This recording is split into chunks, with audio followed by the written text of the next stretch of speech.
Al Globus est ingénieur à l'université de San José et membre de la prestigieuse National Space Society américaine. Depuis plus de 20 ans, il étudie les technologies possibles pour que l'homme puisse un jour s'installer définitivement dans l'espace. Nous sommes nés ici, nous vivons ici, c'est notre maison, nous l'aimons, c'est la Terre. Une minuscule planète située à côté d'une étoile insignifiante, au cœur d'une galaxie insignifiante, dans un ensemble de galaxies insignifiants. À un détail près, ici, il y a de la vie. Cette vie, cette humanité, cette civilisation, nous devons lui faire quitter notre planète. Dans l'espace, la capacité de développement est fantastique. Il n'y a aucune civilisation, aucune culture, pas même de bactéries. Bref, il n'y a rien.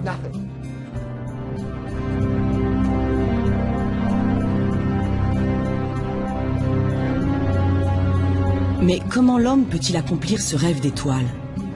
Saura-t-il un jour s'extraire de la planète bleue pour s'installer définitivement dans l'espace?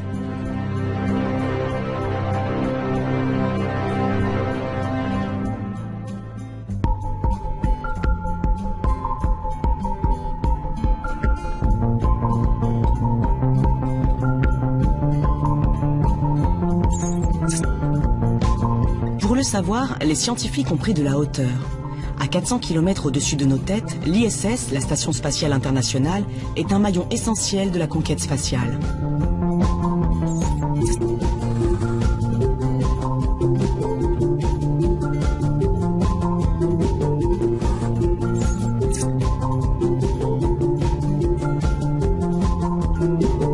Depuis l'an 2000, plus de 200 astronautes de toutes les nationalités y ont séjourné successivement pendant plusieurs jours ou plusieurs mois.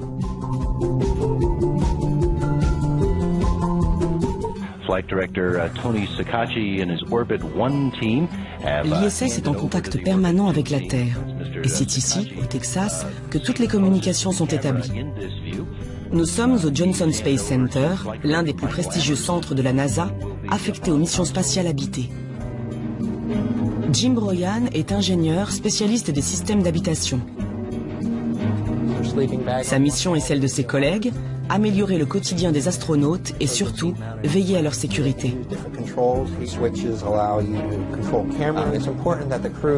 Il est essentiel que l'équipage en orbite et les contrôleurs au sol collaborent étroitement, car cela permet de gagner du temps. Nous pouvons contrôler tous les systèmes, nous pouvons les allumer et les éteindre depuis la salle de contrôle ici au sol. Et cela évite par exemple à l'équipe de se déplacer dans toute la station pour activer ou désactiver une machine.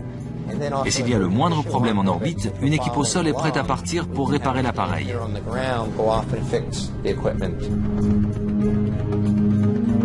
Alimentée en énergie grâce à des panneaux solaires, la Station spatiale internationale est un véritable mastodonte.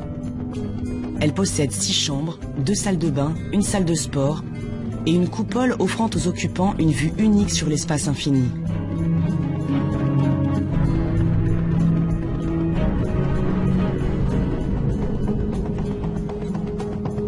Cette résidence en orbite possède aussi un ingénieux système de recyclage de l'eau. Car à 400 km d'altitude, chaque goutte compte. Envoyer un seul litre d'eau depuis la Terre coûte en effet près de 20 000 €. Nous avons beaucoup d'équipements à bord pour mimer les systèmes naturels dont nous profitons sur Terre. Par exemple, nous avons un système qui capte les eaux usées et la condensation venant des filtres et des climatiseurs.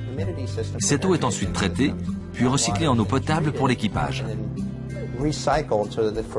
En fait, la station spatiale reproduit en quelque sorte un écosystème terrestre, sauf que nous utilisons des machines pour y parvenir.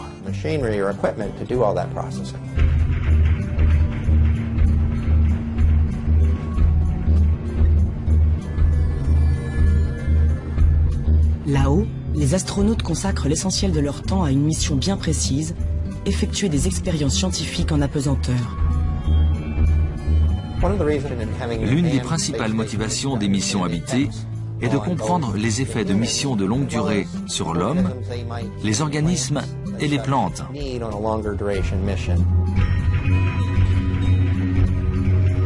Libérés de la gravité terrestre, les matériaux, les liquides, les plantes offrent des comportements inédits.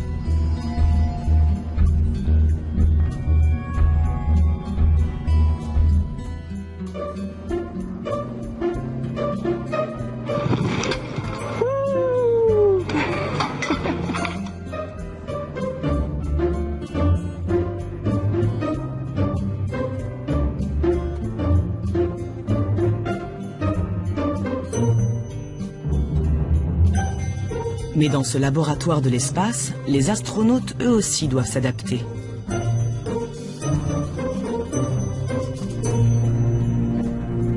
Il y a des repères à trouver. Il faut se reconstruire un petit peu un environnement dans lequel on se sent à l'aise. Et c'est vrai que c'est un petit peu perturbant au départ d'avoir à se déplacer dans les 3 dimensions. Et je voulais remercier tous les enfants de Sablé. Claudie Aigneret est médecin et astronaute. C'est la seule femme européenne à être allée sur la Station spatiale internationale. Son dernier vol date de 2001. Mais ses souvenirs, eux, restent gravés dans sa mémoire. Vous imaginez, vous lancez une balle sur Terre. Vous savez qu'elle va retomber, puisqu'il y a la gravité qui la fait retomber. Donc vous adaptez votre geste pour qu'elle arrive là où vous destinez à la lancer. Et bien évidemment, ça ne se passe pas comme ça, en microgravité. Donc tout le schéma que vous allez mettre en œuvre pour la trajectoire d'un geste va être transformé. Cette légèreté doit nécessiter une adaptation de votre schéma moteur. Et puis aussi de penser à tous ces objets qui vous entourent et qui sont les objets de votre quotidien que vous allez utiliser. Bien évidemment, vous n'allez pas poser votre carnet de bord sur une table, parce que le carnet ne va pas rester sur la table. Vous devez toujours tout fixer, parce que sinon, les objets au fil de la ventilation qui existe dans la station vont se retrouver à l'autre bout d'un module. Et même la nuit, quand vous vous enfilez dans votre sac de couchage, fixez-le au mur, sinon vous allez vous réveiller dans la chambre d'un autre.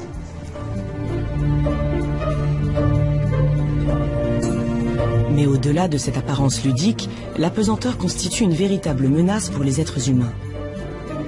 Les os s'affaiblissent, la masse musculaire fond, le cœur s'accélère, la vision est modifiée.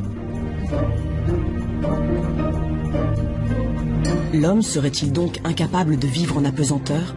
Quel serait l'impact sur notre organisme d'un voyage prolongé dans l'espace?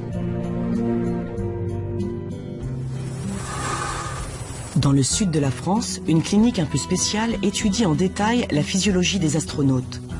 Nous sommes à Toulouse, au sein de l'Institut de médecine et physiologie spatiale.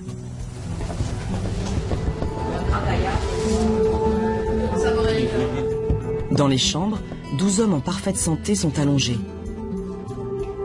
Leurs lits sont inclinés vers l'arrière de très exactement 6 degrés. Un angle qui reproduit précisément les effets de l'apesanteur. En fait, on dit que l'impesanteur, que ce soit les astronautes en vol ou les volontaires sains qui sont inclus dans les études d'alitement à moins 6 degrés tête basse, subissent un vieillissement accéléré. Ce sont des modèles de vieillissement accéléré. Marie-Pierre Bareil est la coordinatrice de cette expérience éprouvante, durant laquelle les volontaires voient leur organisme totalement bouleversé.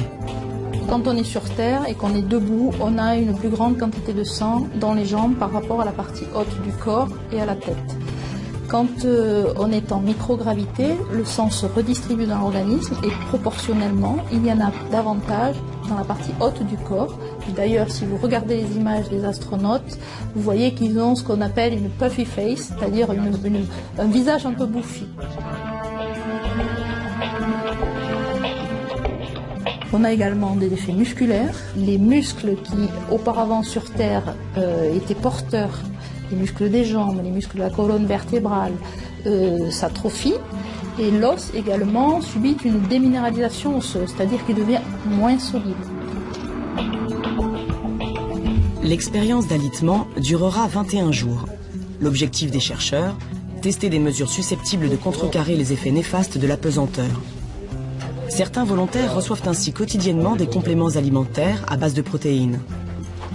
D'autres subissent quant à eux des séances d'exercice bien particuliers à l'aide d'une plateforme vibrante. Le dernier groupe, le groupe contrôle, ne reçoit ni supplément nutritif ni exercice physique.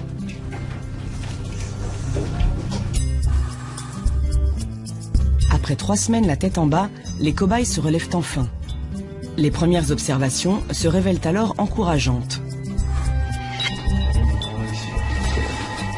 Bruno appartient au groupe contrôle et ses retrouvailles avec la gravité sont pour le moins difficiles.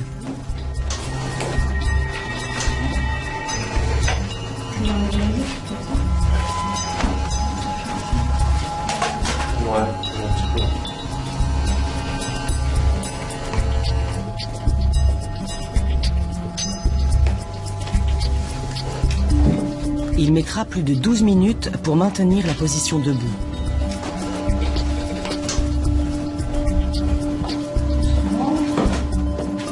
Patrick, en revanche, a utilisé quotidiennement la plateforme vibrante et a reçu des rations protéinées.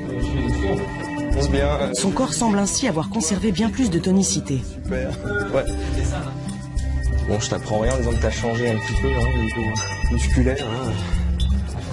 Pour évaluer précisément l'efficacité de ces deux méthodes, les scientifiques réalisent ensuite une longue série de tests. Biopsie, prélèvement sanguin, scanner, test d'équilibre. L'état des muscles et des os de chaque participant est étudié dans ses moindres détails.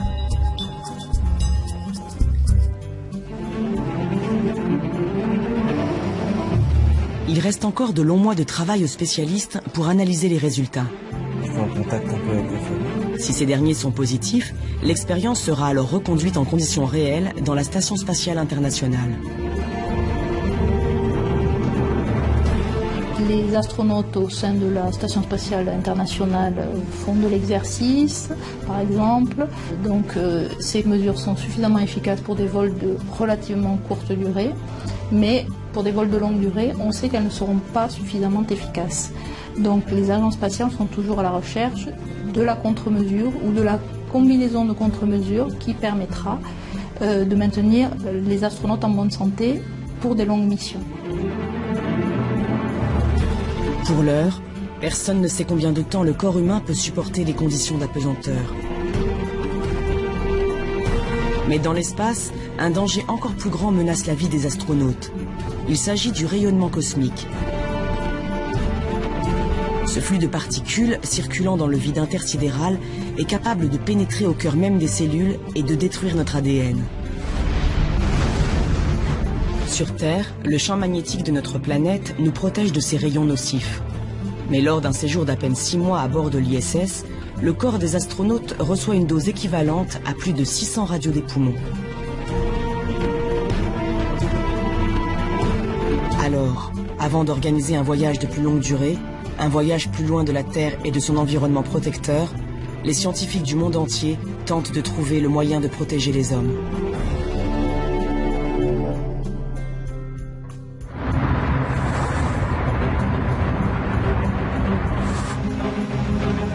À Darmstadt, en Allemagne, le professeur Marco Durante et son équipe se sont lancés dans l'étude de matériaux très particuliers.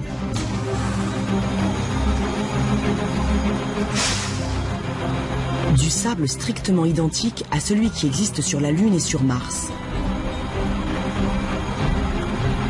Et si ces répliques de sable martien et lunaire l'intéressent au plus haut point, c'est parce qu'ils considèrent qu'un jour, l'homme pourra les utiliser pour coloniser l'espace. Si vous vous rendez sur la Lune ou sur Mars, vous trouverez ces matériaux partout. Et vous pourrez donc les utiliser pour construire des maisons. La question à laquelle nous essayons de répondre, c'est: est-ce que des abris fabriqués avec de tels matériaux nous permettraient de vivre en sécurité? C'est vraiment la grande question.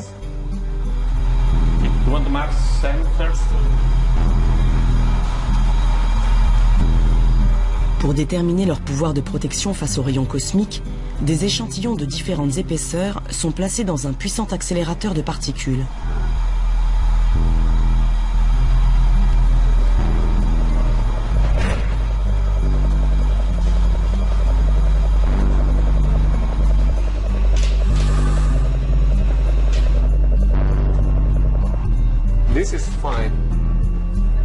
problem is that I think it's going to slow.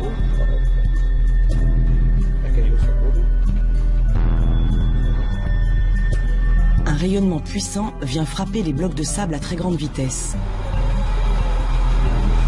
Sur les écrans de contrôle, les scientifiques analysent alors le pouvoir de blocage de chaque échantillon.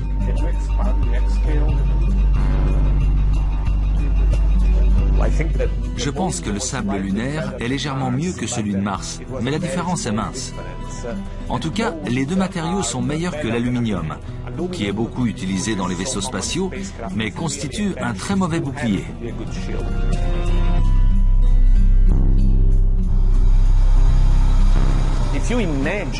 Imaginez dans 50 ans, dans un siècle, des colonies d'êtres humains partant s'installer sur la Lune. Cela semble presque inévitable étant donné que nous sommes trop nombreux sur Terre. Alors nous pourrons exploiter tout ça. C'est la maison de demain. Il ne reste qu'à la peindre.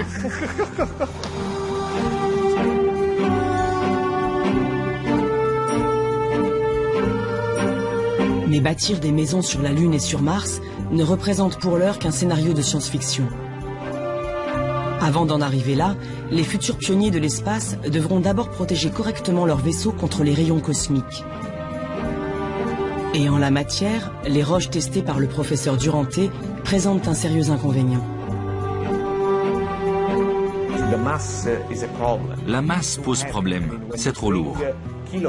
Dans l'espace, chaque kilo transporté coûte des millions de dollars. En fait, le meilleur matériau par unité de masse est l'hydrogène liquide. Mais évidemment, on ne peut pas construire un bouclier en hydrogène liquide.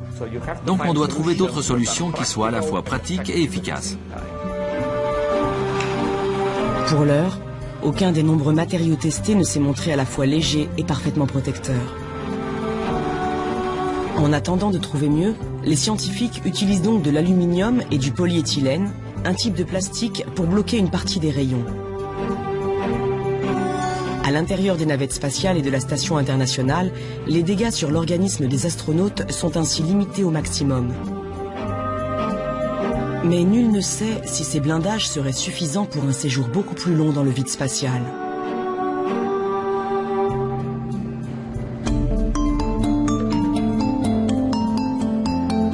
La santé physique des futurs voyageurs au long cours est un élément crucial pour l'avenir de la conquête spatiale.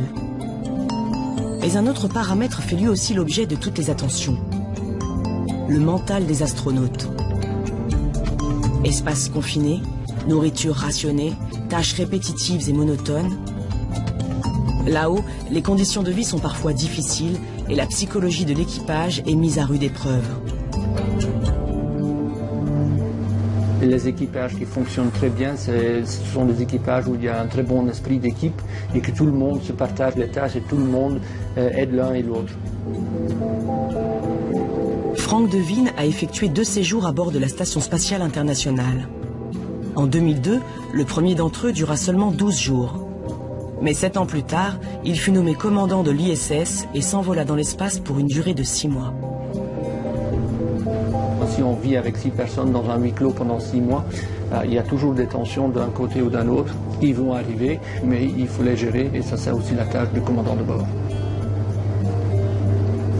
Donc nous on a tout géré entre nous-mêmes et vis-à-vis du sol, on était un équipage parfait, qu'on était naturellement, aussi devant la caméra on était un équipage parfait, mais comme c'est toujours les équipages parfaits, il y a quand même des petites choses à gauche et à droite.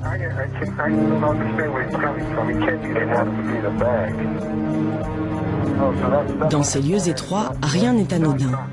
Le moindre petit problème, la moindre tension peut dégénérer rapidement. Pour limiter les risques au maximum, les astronautes sont donc soigneusement sélectionnés, non seulement pour leurs compétences techniques, mais aussi pour leur capacité à travailler dans des situations d'urgence. Je sens plein d'eau à l'arrière de ma tête, mais je crois pas que ça vienne d'une fuite. J'ai du mal à dire ce que c'est, mais ça ressemble à de l'eau. Ah oui. Je la vois sortir. Nous recherchons des personnalités adaptées. Est-ce que vous êtes un bon leader? Comment gérez-vous le stress? Êtes-vous capable de réfléchir et de prendre les bonnes décisions lorsque vous subissez une pression énorme? Le docteur Volker Daman dirige le département médical de l'Agence spatiale européenne. Avec son équipe, il prend soin de la santé physique et mentale des pensionnaires de l'ISS et participe également à la sélection des futurs astronautes. On sait qu'il est important d'avoir un leader, un commandant qui fait autorité et qui prend les décisions. En cas d'urgence, on ne peut pas toujours se baser sur un modèle démocratique. Quelqu'un doit prendre les responsabilités et doit être capable d'évaluer les risques. Et puis, il faut évidemment des gens qui acceptent d'être commandés, qui respectent les ordres.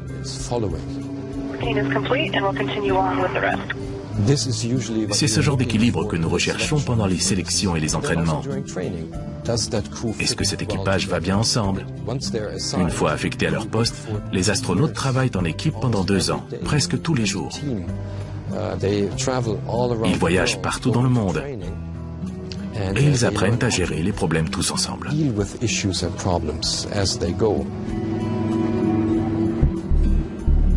Pour optimiser la cohésion entre les membres d'un équipage, une autre question s'est longtemps posée, celle de la mixité. Les hommes et les femmes sauraient-ils cohabiter sans heurts dans un vaisseau spatial? La mixité dans l'espace est-elle un atout ou bien une source supplémentaire de difficultés? Pendant de nombreuses années, les agences spatiales russes ont quasiment fermé la porte du ciel aux femmes. Mais aujourd'hui, leur présence, même pour des séjours de longue durée, n'est presque plus remise en question. Dans un équipage mixte, il y a cette relation à l'autre avec toute cette attention qu'on peut porter à être habillé, lavé, rasé, propre, à faire attention à la façon dont on se déplace, qu'on envoie quelque chose.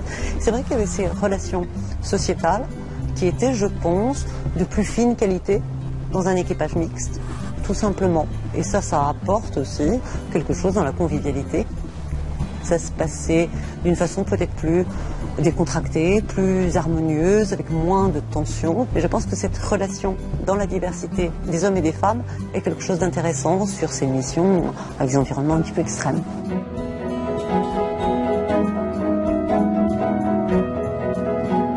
Des hommes et des femmes compétents, travailleurs et au caractère parfaitement adapté à la vie en communauté. Voilà donc à quoi ressemble l'équipage idéal.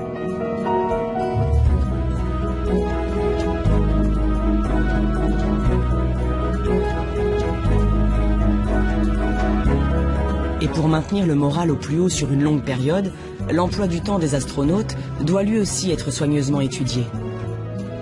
Dans l'espace comme sur Terre, il n'est pas question de travailler sans relâche. Des jours de repos et des moments de détente quotidiens sont essentiels au bon déroulement de toutes les missions.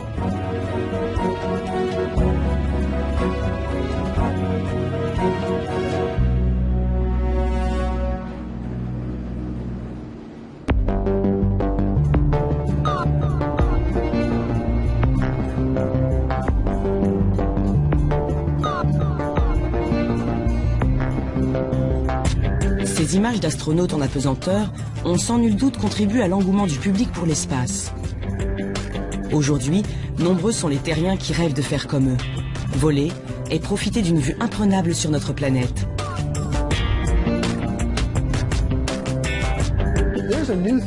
Quelque chose a changé dans le monde d'aujourd'hui. Il y a 10 ou 20 ans, Denis Tito a offert 20 millions de dollars aux Russes et ils l'ont emmené à bord de la Station spatiale internationale. Pas pour y faire des expériences, pas parce qu'il était astronaute, mais simplement parce qu'il avait payé pour ça.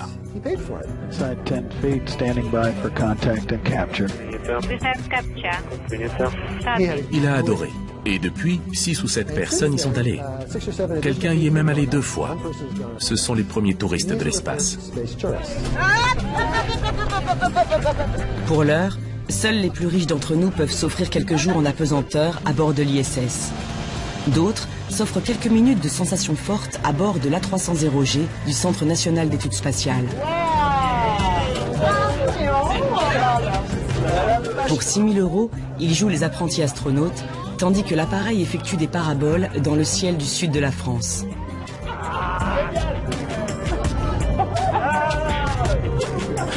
Mais le tourisme spatial n'en est qu'à ses balbutiements.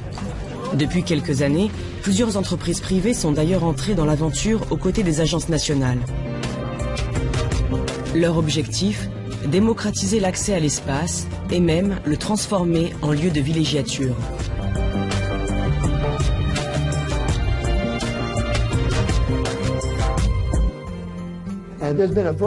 Plusieurs sondages ont été réalisés et ils indiquent que quelque chose comme 400 000 personnes pourraient vouloir aller dans l'espace chaque année. Le tourisme spatial est un marché colossal. Donc, la prochaine étape est de construire des hôtels dans l'espace. Car il faut un endroit pour accueillir ces 400 000 personnes. Il faut de la nourriture, de l'air, de l'eau. Il faut qu'ils puissent aller aux toilettes, que l'on traite leurs déchets. Il va falloir résoudre tous ces problèmes. Et Bigelow Aerospace, qui travaille en coopération avec la NASA, projette justement de lancer ce que l'on pourrait appeler un hôtel spatial.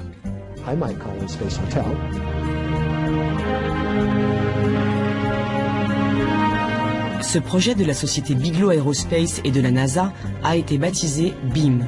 Son principe, accrocher un module gonflable de 4 mètres sur 3 à la Station spatiale internationale. Il permettra alors d'élargir l'espace vital de la station et surtout de tester la faisabilité d'un autre projet encore plus fou, la création d'un véritable hôtel gonflable en orbite autour de la Terre.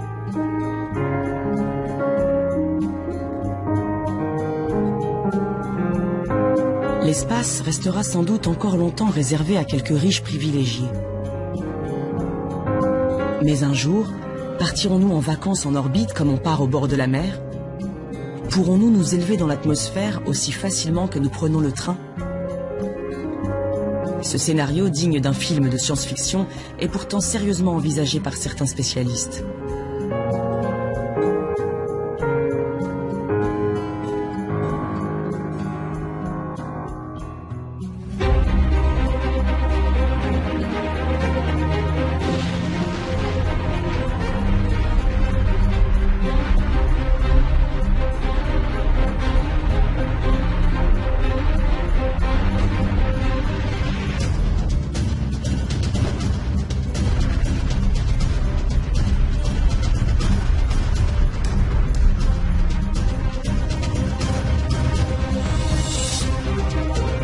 Mais tandis que certains rêvent d'une vue imprenable sur la planète bleue, d'autres envisagent d'aller encore plus loin. De s'extraire de l'orbite terrestre pour envoyer l'homme dans le vide intersidéral.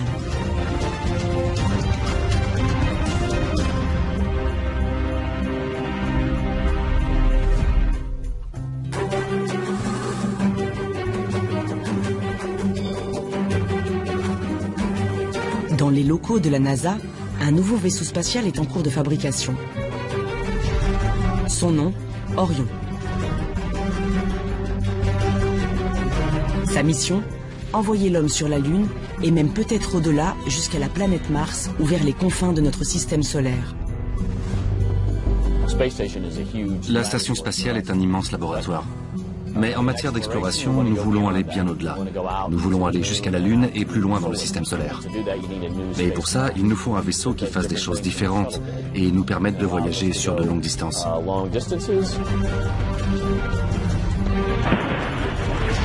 Mark Geyer est le responsable du programme Orion au Johnson Space Center à Houston. Depuis 2007, il veille sans relâche au bon déroulement de la construction de cet engin inédit. Orion fait 5 mètres de diamètre. Il peut transporter jusqu'à 6 personnes pour ce type de mission d'exploration. Il est assez grand pour stocker le ravitaillement de l'équipage pendant 21 jours. Il y a de l'eau, de la nourriture, de l'air et toutes les choses dont on peut avoir besoin. Des toilettes, des équipements sportifs. Et il comporte aussi de nombreux systèmes de sécurité. Si par exemple l'équipage devait faire face à une fuite, il suffit d'enfiler les combinaisons. Même en dépressurisant l'ensemble de la cabine, il serait protégé.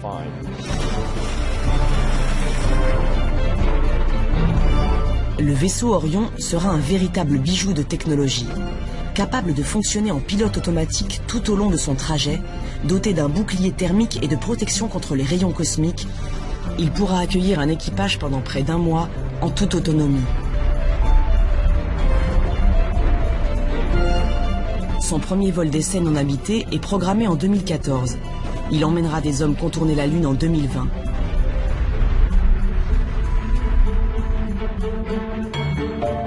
Le dernier né des véhicules d'exploration élargit encore un peu plus les frontières de l'homme dans l'espace.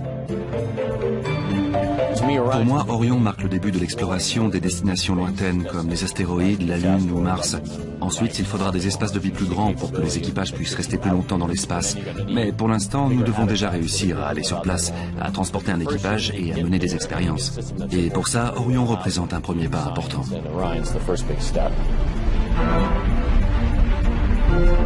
Mais quelle que soit sa destination dans le système solaire, Orion est conçu pour ramener les astronautes sur Terre à la fin du voyage.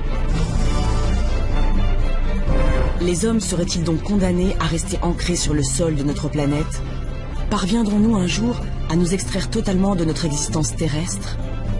À partir dans l'espace et ne jamais revenir?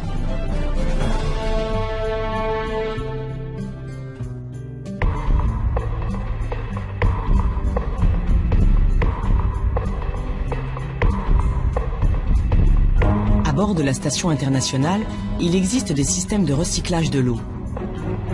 Mais les astronautes dépendent exclusivement de la Terre, car dans l'espace, nourriture, eau et oxygène ne sont pas accessibles. Mais si les hommes s'envolaient pour une mission lointaine et de longue durée, comment feraient-ils? Pour un voyage de 100 jours avec un équipage de 6 personnes, il faudrait emporter plus de 3 tonnes de nourriture et d'eau. Une quantité phénoménale qu'aucun vaisseau spatial n'est aujourd'hui capable d'embarquer.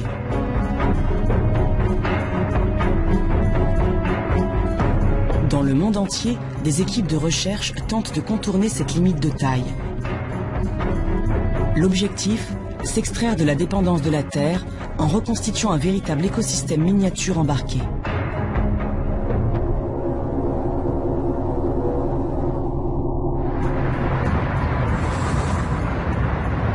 En Espagne, à Barcelone, une équipe de chercheurs travaille sur une expérience inédite. Son nom, Melissa.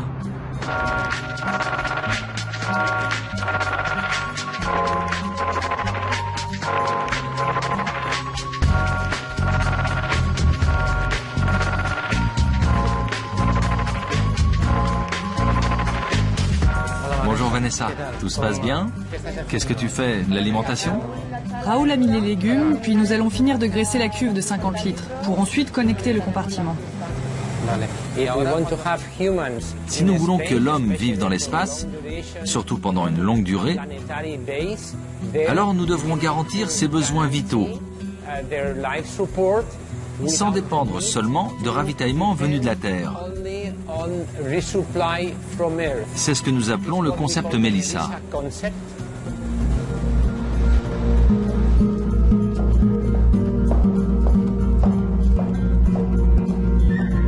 Le professeur Francesc Godia est le directeur du laboratoire.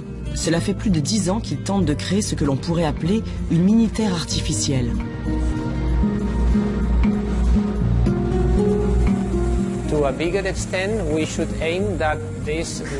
À terme, notre objectif est de rendre ce système autonome et durable pour qu'il recycle différents éléments. C'est en fait ce que l'on observe au sein des écosystèmes terrestres. Il existe de nombreux cycles qui permettent de recycler l'eau, le carbone, le nitrate, etc. Toutes les ressources indispensables à la vie sur Terre.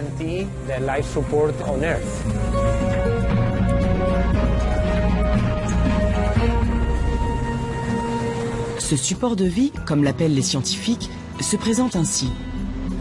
Une série de cuves hermétiquement closes sont reliées entre elles par des canalisations.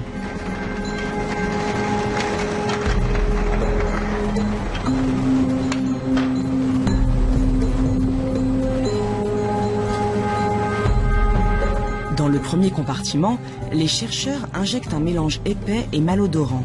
Il s'agit de déchets alimentaires, d'urine et d'excréments humains. À l'intérieur de la cuve, une population de bactéries entre en action et décompose peu à peu la matière organique. Le mélange passe ensuite à travers une membrane filtrante. Les particules en suspension sont arrêtées tandis que les éléments liquides sont envoyés dans un second compartiment. Là, ils subissent de nouvelles transformations chimiques grâce à d'autres bactéries spécialisées. Les déchets sont ainsi progressivement transformés en nitrates et en sels minéraux, des molécules qui constituent les nutriments de base de tous les végétaux. Le processus de recyclage s'achève dans un dernier compartiment appelé bioréacteur. À l'intérieur, des microalgues qui assimilent toutes ces molécules nutritives.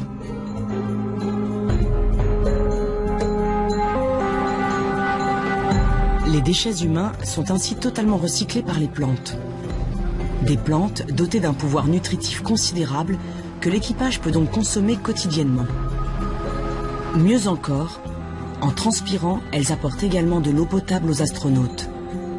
Et grâce à la photosynthèse, elles transforment en oxygène l'ensemble du dioxyde de carbone généré par la respiration de l'équipage.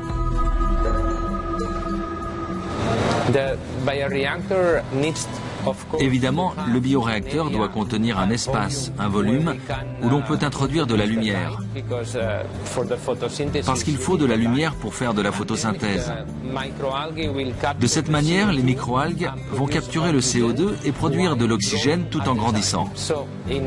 Donc, en fait, ici, nous obtenons à la fois le recyclage du CO2, la production d'oxygène et en parallèle la production de microalgues qui peuvent faire office de nourriture.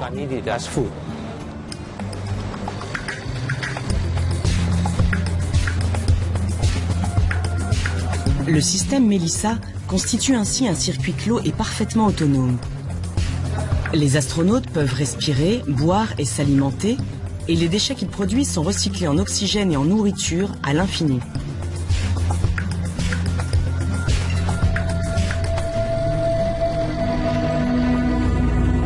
Il reste encore beaucoup de travail aux scientifiques pour maîtriser l'ensemble du cycle.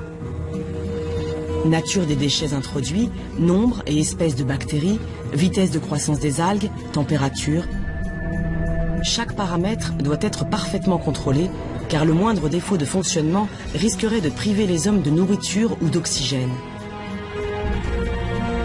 Pire, une contamination par des micro-organismes indésirables pourrait empoisonner un équipage tout entier. D'ici quelques années, le système Melissa sera testé en conditions réelles à bord de l'ISS. Et si les résultats sont concluants, les hommes pourront alors voyager dans l'espace sans jamais avoir à se ravitailler sur Terre.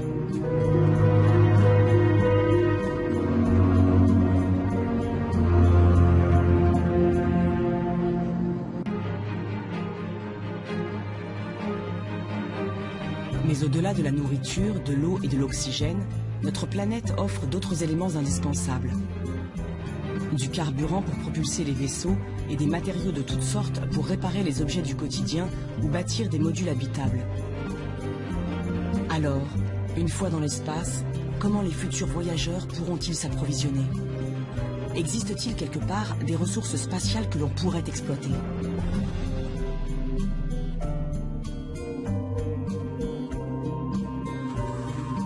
What will tomorrow look like? Our world is at its limits. And yet we all want more. And why not? Why shouldn't the future be better than today? But where will it come from? Simple.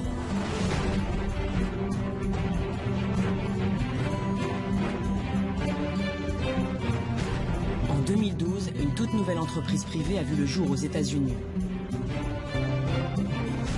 Son nom, Deep Space Industries. Deep Space Industries. Nous sommes une entreprise spécialisée dans les ressources spatiales. Nous recherchons, étudions, exploitons et utilisons les ressources de toutes sortes. Nous pensons que ce minuscule rocher tout au bord de notre galaxie n'est que le point de départ. Rick Tumlinson est l'un des fondateurs de cette entreprise d'exploitation d'un nouveau genre qui imagine l'espace comme une vaste mine à ciel ouvert. Son premier objectif, aller puiser des ressources au cœur des astéroïdes, ces amalgames de roches qui circulent par millions dans notre système solaire. Notre première cible sera certainement l'eau. Pourquoi l'eau? D'abord, il s'agira de glace, car l'intérieur des comètes ou des astéroïdes est très froid. Et cette eau glacée, c'est tout simplement de l'oxygène et de l'hydrogène. Avec l'oxygène, vous pouvez respirer, ce qui est assez important. Et l'hydrogène, combiné à l'oxygène, donne de l'eau. Mais si vous séparez ces éléments, puis les rassemblez de manière explosive, vous obtenez du carburant pour fusée. Ensuite, nous passerons à la deuxième étape. Une fois qu'on aura réduit et recueilli cette glace, il restera les matériaux les plus solides. On pourra alors promener un aimant dessus et recueillir tous les éléments ferreux. Et bien sûr, on peut construire plein de choses avec du fer.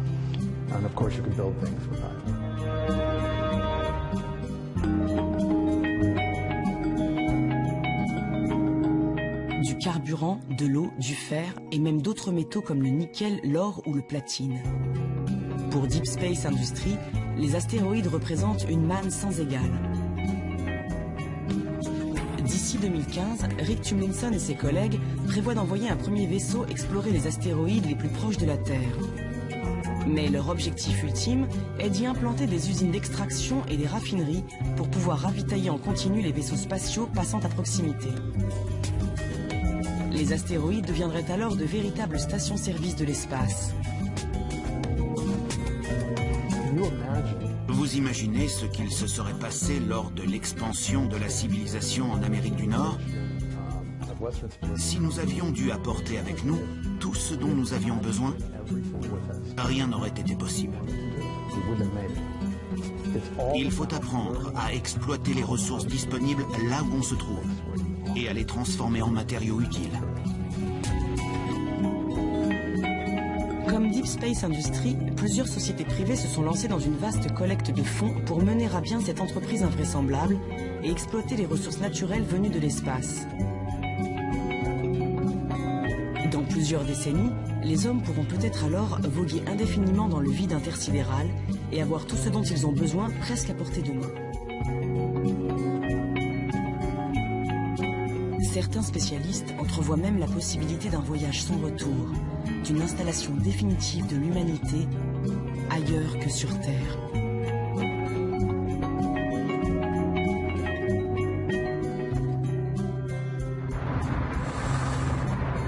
Depuis près de 20 ans, la NASA et la National Space Society organisent un concours un peu particulier.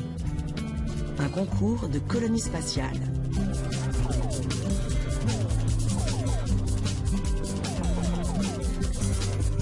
En 2013, la 19e édition se déroule ici, au cœur d'un prestigieux hôtel de la ville de San Diego.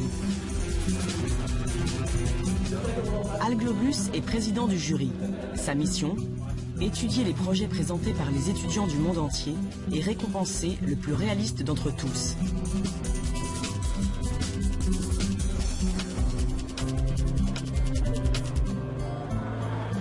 Une colonie spatiale est un endroit dans l'espace où nous pourrons vivre et élever nos enfants. Il s'agit de grandes structures d'au moins une centaine de mètres, mais j'espère que dans le futur, elles feront plusieurs kilomètres. Ce sont en quelque sorte de petites villes, ou même des grandes, de plus d'1 million d'habitants. Et l'idée est qu'elles soient vraiment agréables.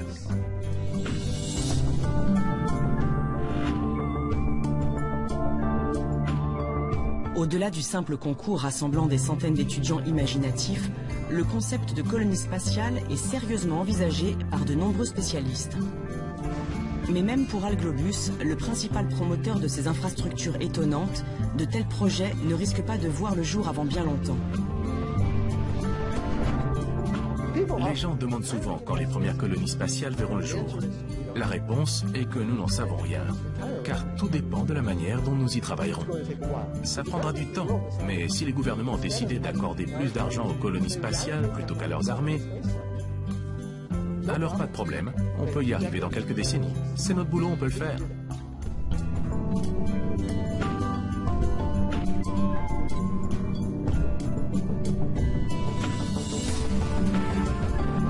Les colonies spatiales sont pour l'heure plus un rêve qu'une réalité.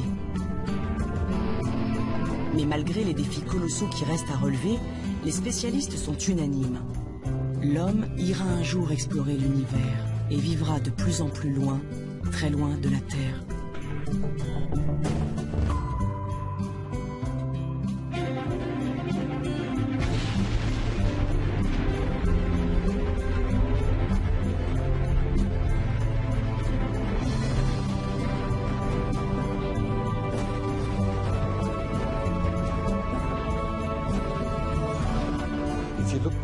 Si vous regardez en arrière dans l'histoire de l'homme, qu'avons-nous accompli? Je pense qu'il est naturel que nous cherchions à aller plus loin que notre petite planète, que nous essayions de la quitter, d'explorer l'univers. Pourquoi des gens escaladent-ils l'Everest? Ou plongent-ils sans oxygène? C'est un défi, et l'humanité va le relever.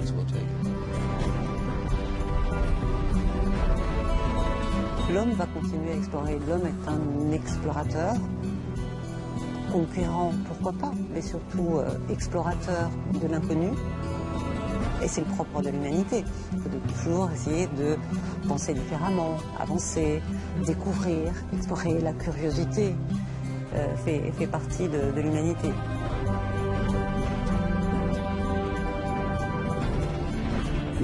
Nous avons besoin d'endroits où l'homme peut essayer de nouvelles choses. Et c'est ce que représente vraiment l'espace. Il n'existe plus de lieu sur Terre où l'on pourrait lancer une nouvelle civilisation, qui ne soit déjà la propriété de quelqu'un ou placée sous une autre juridiction, ou encore dont l'appropriation ne menacerait pas l'existence d'une population. Il n'y a que l'espace. Poussée par une soif insatiable de connaissances et de découvertes, l'humanité s'apprêterait donc à élargir les frontières de son existence. Un jour, l'homme pourrait alors devenir une toute nouvelle espèce. Une espèce interstellaire.